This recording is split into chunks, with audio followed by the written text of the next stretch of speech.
Assalamualaikum warahmatullahi wabarakatuh. Apa kabar anak ibu semua? Ibu harap kita sehat selalu dan tetap semangat dalam belajar matematika. Pada sesi ini kita akan melanjutkan pelajaran tentang barisan dan deret aritmatika.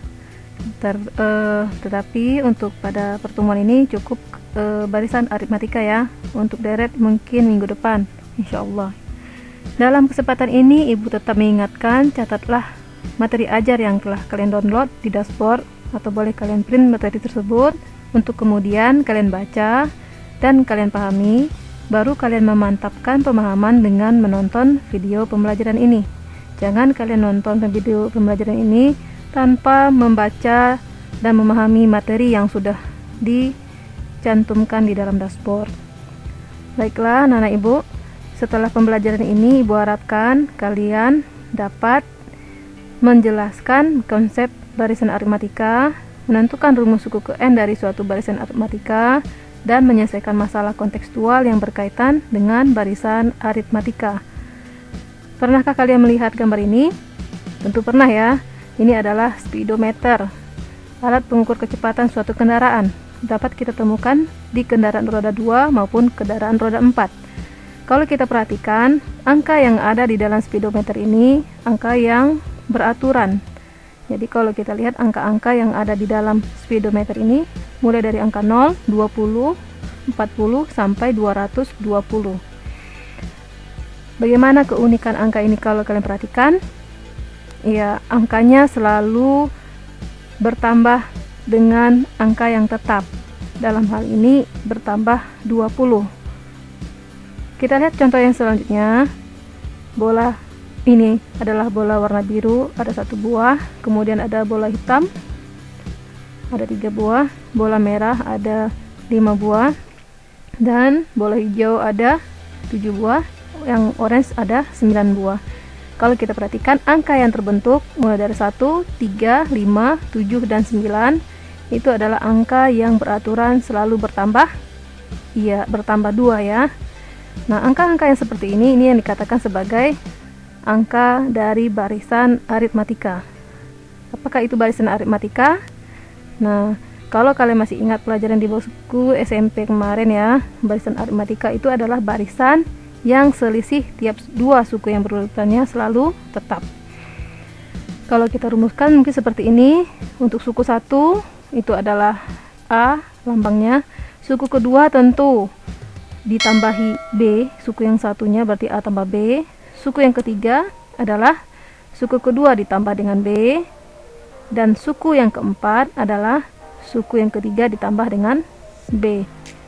Dan selalu kita lihat pertambahan B-nya selalu bertambah satu-satu.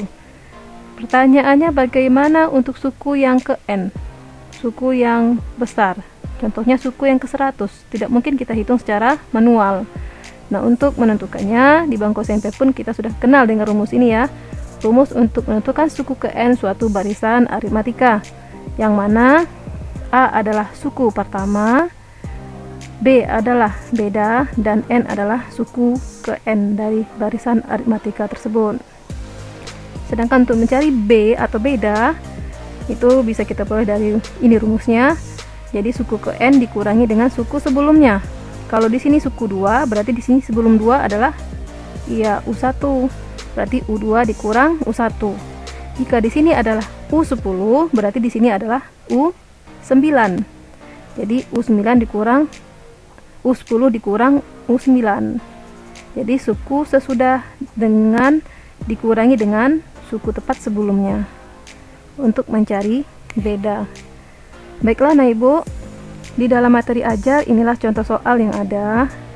Jadi permasalahannya itu bagaimana cara dia dapat menghitung dengan cara yang cepat, menghitung tarif parkir yang harus mereka bayar.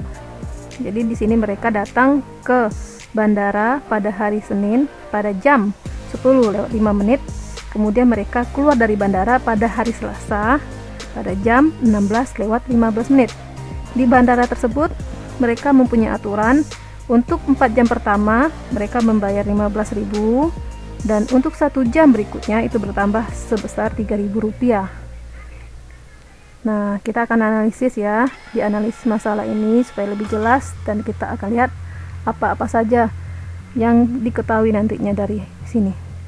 Pada hari Senin mereka datang pada jam 10.05, berarti inilah tampilan jamnya. Kemudian 4 jam berikutnya, nah inilah dia tampilannya, berarti dari jam ini ke jam 2.05 itu sudah 4 jam, masih berlaku Rp15.000 untuk 4 jam yang pertama. Berarti ini adalah sebagai suku yang pertama ya. Kemudian setelah mereka pergi hari Senin, mereka kembali ke bandara pada hari Selasa. Berarti kalau dari hari Senin ke hari Selasa, berarti sudah 24 jam. Masih pada jam 2.05 ini ya. Dari hari Senin jam 2.05 ke hari Selasa 2.05 itu sudah 24 jam. Berarti di sini mereka akan kembali keluar dari bandara itu adalah pada jam 16.15. Berarti dari jam 2 ini ke jam 4.05. Kita lihat coba. Sebelum kita tuju yang 16.15, kita lihat dulu yang dari jam 2.05 ke jam 4.05 itu berapa jam? Iya, ini adalah 2 jam. Berarti 24 jam ditambah 2 jam. Itu baru menuju 4.05. Dari 4.05 ke 4.15 menit itu cuma 10 menit, jadi itu mungkin diabaikan, tidak dibayar untuk biaya parkirnya. Jadi cukup yang kita hitung adalah yang sudah memenuhi 1 jam. Jadi kalau kita lihat 24 jam ditambah 2 jam adalah 26 jam total dia mobilnya stay di bandara. Berarti di sini dari yang pertama ini yang suku yang pertama, suku keduanya tentu sudah mulai di sini. Jadi semua sukunya untuk pembayaran itu adalah sebanyak 27. Ya. Kenapa 27? Ingat ya. Ini adalah suku yang pertama. Ini suku yang pertama, berarti suku keduanya itu baru mulai di sini, kemudian sampai ke suku 27, sehingga dia mencukupi 26 jam ya. Jadi banyak sukunya itu ada 27. Jadi yang ditanyakan oleh permasalahan ini adalah U27 ya. Coba kita lihat apa saja yang diketahui. Yang pertama N sama dengan 27, A atau suku pertama 15.000, B atau bedanya 3.000. Yang ditanya adalah suku yang ke-27. Kita akan jawab dengan menggunakan rumus UN sama dengan A tambah N kurang 1 kali B. Kita ganti N nya dengan angka 27, A nya diganti dengan 15.000, ini juga diganti dengan 27, bedanya adalah 3.000. Mana yang kita hitung terlebih dahulu? Tentu ini ya, ini dalam kurung. Berapa hasilnya? 27 dikurang 1 adalah 26.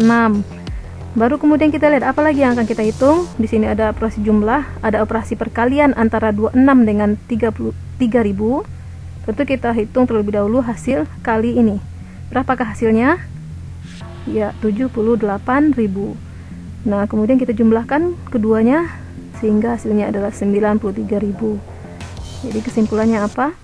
Tarif parkir yang mereka harus bayar adalah Rp93.000.